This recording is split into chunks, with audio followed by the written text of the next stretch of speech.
Welcome back to the Deep Dive. Today, we're tackling something pretty huge, actually. Might be one of the most relatable things we've looked into. We're digging into the science, the studies, to see what really happens if you cut out just one thing added sugar for, let's say, a month or two, maybe 4 to 8 weeks. That's the plan. And yeah, when we say added sugar, we mean the usual suspects, right? Table sugar, sodas, those fruit juices that are basically just sugar water. Sweets, candies. Exactly. And we want to track what happens pretty much immediately, physiologically, mentally, what changes in your liver fat, your arteries, even, your brain chemistry. Okay, let's set the scene first. Why is this even a thing? The big picture problem. So many of us are consuming loads of added sugar every day. Right. And the issue is it's such a fast energy source. It sort of bypasses all the body's normal checks and balances. It hits the system hard. It really does. That quick sugar flood makes the pancreas freak out a bit. It just dumps loads of insulin, that hormone, in this really unnatural spike. And if you do that day after day, Well, your cells eventually just get tired of it. They become what the sources call insulin resistant. Basically, they start ignoring the insulin's signal to take up the sugar. right, they stop listening. And then the sugar just hangs around in your blood. It's got nowhere to go. So the liver tries to deal with it, converts it into fat, specifically triglycerides, and some of that fat ends up getting stored, or worse, contributes to plaques in your arteries. And that's the damaging cycle we're aiming to break, even in just a few weeks. That's the core idea. But when you first decide to break it, the body doesn't exactly thank you immediately. Let's talk about week 1, the initial shock. Yeah, I'm curious. Is it just like, oh, I missed chocolate? Or is it deeper, more physical? Well, it's both. And it kicks in fast, like within hours. You get this really intense desire, cravings, because your body's been running on those quick sugar highs. So it feels deprived. Totally. Yeah. Physically and psychologically. It misses that easy energy. Sounds pretty rough. Yeah. And this is where the body has to do that big metabolic switch, right? It's suddenly got to figure out, okay, where's my energy coming from now? Exactly. It can adapt, but the sudden change is like a jolt. It has to shift gears from just grabbing those easy sugar peaks to actually breaking down more complex carbs and, crucially, starting to burn stored fat for fuel. Which takes more effort, presumably. It does. The energy's there, but it's not just handed over on a plate like sugar is. Okay, this connects to what people often report, doesn't it? Feeling like they've got the flu, tired, grumpy, foggy. Yeah. Our sources mentioned the dopamine dip. Yes, that's absolutely key. It's brain chemistry. Your brain has learned to associate that sugar hit the soda, the cookie, with a little burst of dopamine. Pleasure, reward. A quick mood lift. A very quick artificial one, yeah. So when you suddenly take that away, that easy pleasure button... It's not just physical tiredness. It's like your brain is protesting, too. Irritable, fatigued. Precisely. The brain is literally missing its expected reward and quick energy fix. It gets confused, and you feel it as tiredness and irritability. And that sounds like exactly where people might give up. Week 1 failure point. It often is. The side effects can feel so bad, the mood swings, the exhaustion, that people just reach for the sugar again to feel, normal. Okay, so right away, there must be a practical tip here. Yeah. Based on the sources, how do you get through that first week without wanting to throw in the towel? The number one tip, really stressed in the sources, is decrease progressively. Don't go cold turkey. Cutting everything out instantly makes those side effects much, much worse. A slower transition, maybe over a week or two, lets your brain and your metabolism adjust more gently. So like if you put 3 sugars in your tea, try 2 for a few days, then 1. Right. If you drink 2 sodas a day, cut to 1, then maybe half. Exactly that kind of thing. Give your body a chance to catch up. A gentler slope down prevents that massive crash feeling. That makes sense. Let the body gradually start burning fat, soften that dopamine withdrawal. That's the ideal way to approach it. All right, let's say you've made it through week 1, maybe using that gradual method. Yeah. Now we're into weeks 2 and 3, the stabilization phase. What's changing now? Okay, so after maybe 2 weeks or so, things really start to shift. That intense grumpiness and fatigue, it starts to lift. Your mood generally improves. Why? Because your body is starting to use energy more efficiently, more physiologically.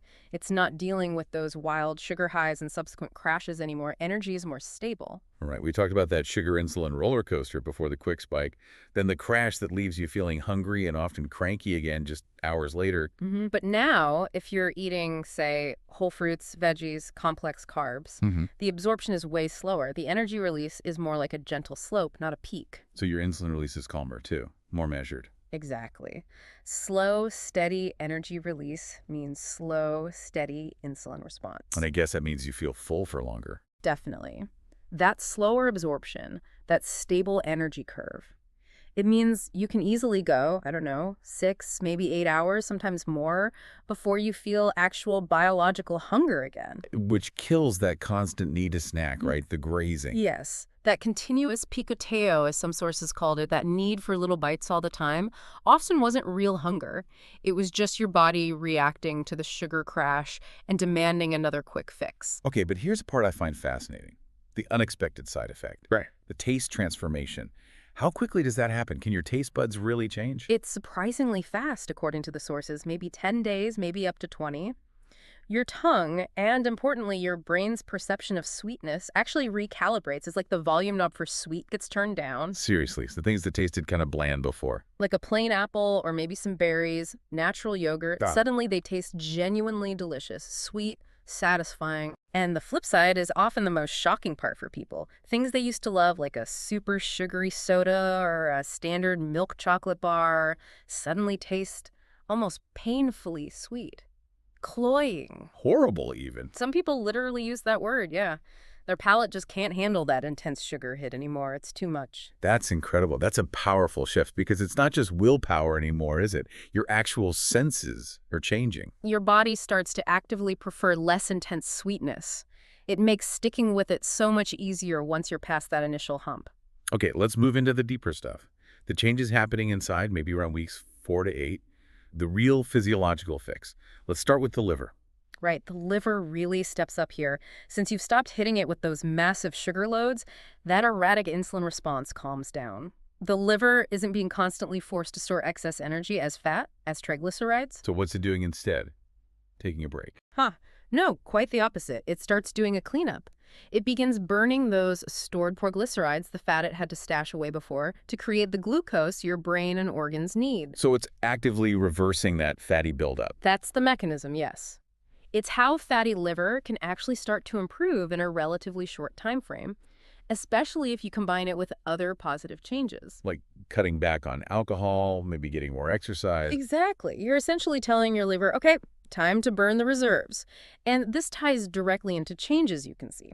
That shift in insulin forces the body to tap into visceral fat, stores the deep belly fat, fat around the organs. Sorry, energy? For energy. And that's why people start to notice real and, importantly, sustainable weight loss, particularly around the middle. It feels like the body's just working the way it's supposed to, rather than relying on that sugar shortcut. What about the hardened arteries? Sugar's linked to inflammation, right? Big time. And that inflammation is terrible for arteries.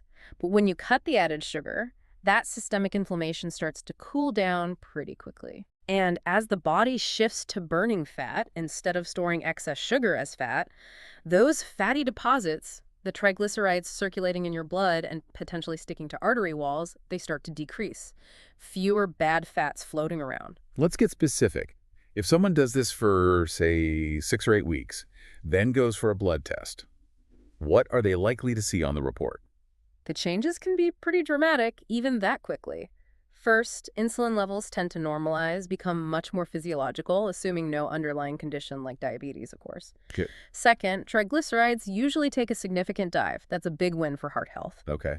Third, cholesterol markers often improve. LDL, the so-called bad cholesterol, tends to go down, while HDL, the good cholesterol, often goes up. Right, the standard lipid panel stuff. But you mentioned something, a critical nugget here. It's not just the amount of LDL. Exactly. This is key. It's about the quality of that LDL cholesterol.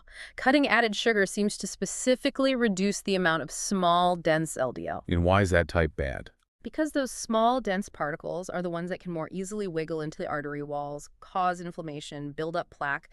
They're the really aggressive type linked to hypertension and higher risk of heart attacks or strokes. So removing added sugar doesn't just lower the number, it makes the LDL you do have less dangerous. That seems to be the finding, yes.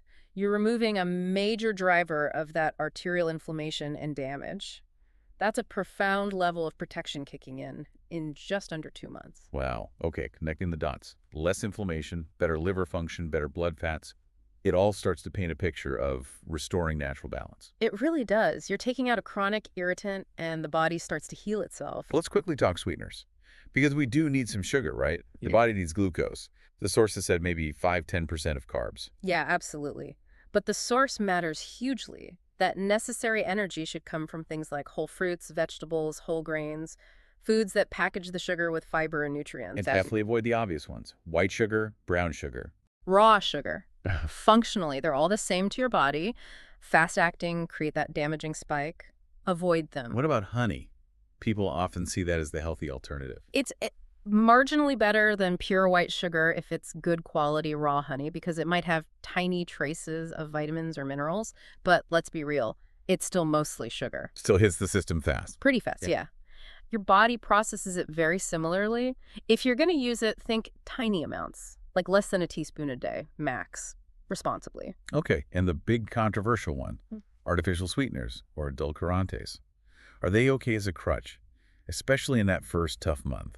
The sources are generally cautious here. There's ongoing debate and research about their long-term effects, and they might have their own issues. But the consensus seems to be they are not as much as sugar. They're seen as potentially less harmful than sugar itself. So maybe useful for the transition.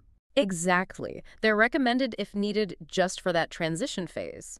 Because they're intensely sweet, you only need a tiny bit to satisfy that sweet craving, which can help you break the habit and recalibrate your palate. Think of them as a temporary bridge, not a place to live. Got it. Okay, this has been a really comprehensive look from those initial awful cravings right through to artery health. Let's try and wrap this up with a clear, practical plan based on what we've discussed. Sounds good. We can probably boil it down to 3 main action steps. Okay, step 1. Clean up the pantry and fridge, basically. Stop buying the obvious stuff, sodas, sugary drinks, sweets. If you really need chocolate, swap the milky, sugary kind for high cacao dark chocolate, like 70–80%, and have just a small piece. Control the dose. Makes sense. Directive 2? Don't quit suddenly.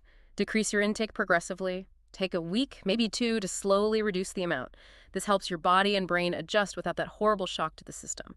Less fatigue, less irritability. Good advice. And the third step? Support the change. This isn't just about diet and isolation. Yeah. To get those really impressive results, the liver fat reduction, the blood work changes you need to back it up, increase physical activity, even just walking more, and consciously cut back on alcohol too. It's a whole package. Right, that's a systemic approach for systemic repair. Exactly. And the big takeaway really is how interconnected everything is. We talked about metabolism, weight, arteries, but cutting added sugar goes further. How so? Your mood stabilizes, irritability lessens, sleep quality often improves.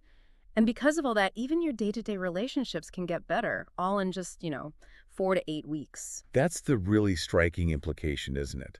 That tweaking this one dietary thing can ripple outwards to affect your mental state, your sleep, how you interact with people, that link between physical health and, well, everything else. That's definitely something powerful for you, the listener, to think about. How much could dialing back on sugar change your overall well-being? Thank you for diving deep with us today.